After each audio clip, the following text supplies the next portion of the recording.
Well, welcome back again, folks. My name is Larry Ando, and we are discussing today the CVSA. The last video covered the FMCSA, which is responsible for this. I'm sure everybody is very familiar with this book, right? We'll get more into this at some time. I know your company wants you to be familiar. You want to be familiar with it. Learn it, love it. Anyhow, not to disrespect it or anything, but today we're going to talk about the CVSA, what it is, why you need to know about it. Okay, the CVSA is the Commercial Vehicle Safety Alliance, and that's what it is. It's a safety alliance. It's not a government program like I thought it was. I thought it was like a part of the DOT or something like the FMCSA or whatever, but it's not. It's a separate alliance. Its goal or its mission, in part, is to achieve uniformity, compatibility, and reciprocity of commercial motor vehicle inspections and enforcement by certified inspectors dedicated to driver and vehicle safety. That's not a bad thing, right? And it's a good thing, really, because they promote universal inspections no matter where you are, so you know what to expect. You don't have something different from state to state to state. So it's a good thing. They are in Canada, Mexico, and of course here as well, right? The CVSA, those are the guys that give you those little stickers for your window and for your trailers if you pass inspections, which are always nice because when an inspector sees that, they'll know that you were recently inspected and you've passed, and it may stop them from inspecting you, now because they see that you just had it done, right? So it's cool. It's good.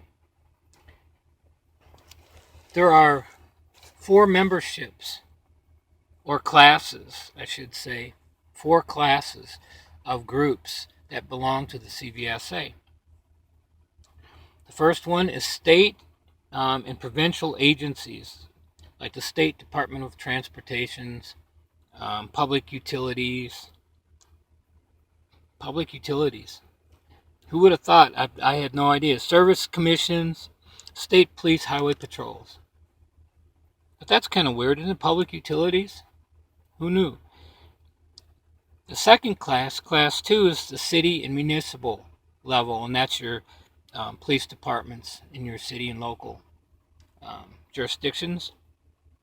Class 3, this is one I had no idea either. Companies, organizations, trade associations. I wonder if the ATA is in there. Industry suppliers, vendors, insurance companies. Large and small fleet owners. So I won't be surprised if some of these, well, I'm sure probably ATA is in there somewhere. It would make sense. The fourth class is the federal class. This is what we more think of. Your federal government agencies that are taking part in this. The CVSA involves approximately 13,000 enforcement officials promoting uniformity in commercial vehicle inspections. That's a good thing. It is a good thing. The CVSA has 5 regions. The Northeast United States, the South Central United States, the North Central, then you've got the Western United States, Alaska, Guam, Northwest United States, Mexico. The last one is Canada, the last region. They've got their own. There's a brochure online. You can go to www.cvsa.org and download their brochure, which is a good idea because there's a lot of information.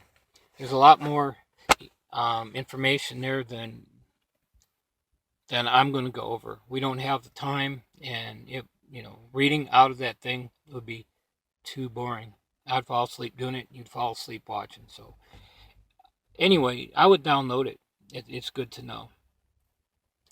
Now, the CVSA, they conduct about 4 million inspections a year. 4 million, that's a lot. They use what's called the North American Standard Inspection System, and that's what they try to teach all their inspectors so that they're uniform in what they're doing. And that is a good thing. The last inspection, no deficiencies, no defects. In my company, you get, they'll give you a steak dinner. They'll take you out when you pass an inspection like that with no deficiencies. So we got to get that done soon. There's 8 levels of inspections. How many of you knew that there were 8 levels? I didn't. I had no idea that there were 8. But I'll tell you briefly what the 8 are, and then we'll let it go for this time. So level 1 is the driver and vehicle. And, obviously we had these. They'll check our license. They check the paperwork on the truck. They do the lights and tires and that sort of thing. Level 2, to get more into the vehicle. They also check the drivers, but they do a walk around of the vehicle to get into a little deeper in level 2.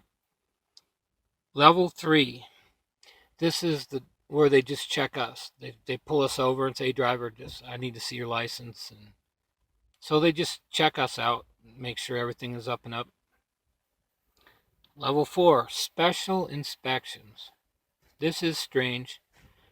This is if there's some kind of a safety trend or something going on that they want to double check and see. I don't know, maybe if there's a problem with a certain type of brake or something that trucks are using, that they're not working properly, or they go out of adjustment quickly or something like that. They may have special inspections looking for those brakes, seeing maybe, this is an example, seeing maybe if they're going out of adjustment sooner than what they should. That's basically what it is. A special. They're looking for something unusual or different. Level 5, just the vehicle. So your lights, tires, air hoses, all the good stuff that we're supposed to be checking on the vehicle. The vehicle. Level 6, highway route controlled quantities of radioactive material. They've got their own special class, right? HRCQ. So if you're hauling radioactive materials, don't be surprised if you get one of these HRCQ inspections. Level 7, jurisdictional. This is one I had, again, no clue of what this is. This is school buses, taxis, limos, ride shares. So if Mary Sue is doing a ride share with everybody going to work and they know about it, they can pull you over and inspect you because you're a ride share. I wonder if that's probably Uber too, huh? Uber and Lyft. Hotel courtesy shuttles. So all these are subject to inspection and getting a jurisdictional. That's a jurisdictional inspection. The last one is a standard electronic inspection. These are the ones where you're driving up to a scale and you've got your pre-pass and all that. And so as you're approaching the scale, they can check your driver's license. They can check your hours of service. They know where your truck was, where it is, how fast you're going, probably to get from place to place. They could figure your speed. So if you're speeding, they could catch you. Whether your medical certificate is valid. And that's all while your vehicle is in motion. Which is kind of a cool thing. That way, if you got your pre-pass, it avoids going into a lot of scales a lot of times. I always appreciated that when I was over the road. So these are your CS or CVSA levels of inspection. As I said before, they have a brochure. And if you look on the board here, where is it? Oh, if you look on the board, you're not going to see it because I didn't put it there. Yeah.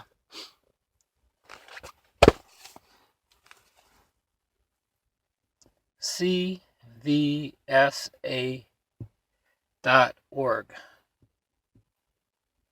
Probably know to put the www in there. That's automatic anyway. But here. There it is. Did you get that? CVSA.org. They've got a good brochure. It's got a lot of information in it. You can download it, and you'll know all about this crazy stuff that we're discussing and talking about. It might help save you from getting a violation along the way somewhere. So check them out. But that's the CVSA. So we've talked about the FMCSA, and we've talked about the CVSA. And I believe everyone's talking about the ELDs. We're going to let that go for a little bit because that's kind of up in the air. A few things about them are up in the air. We'll talk about the CSA, I think, next time. So until then, maybe in a week or so, we'll post that. Y'all be safe. God bless. Bye-bye.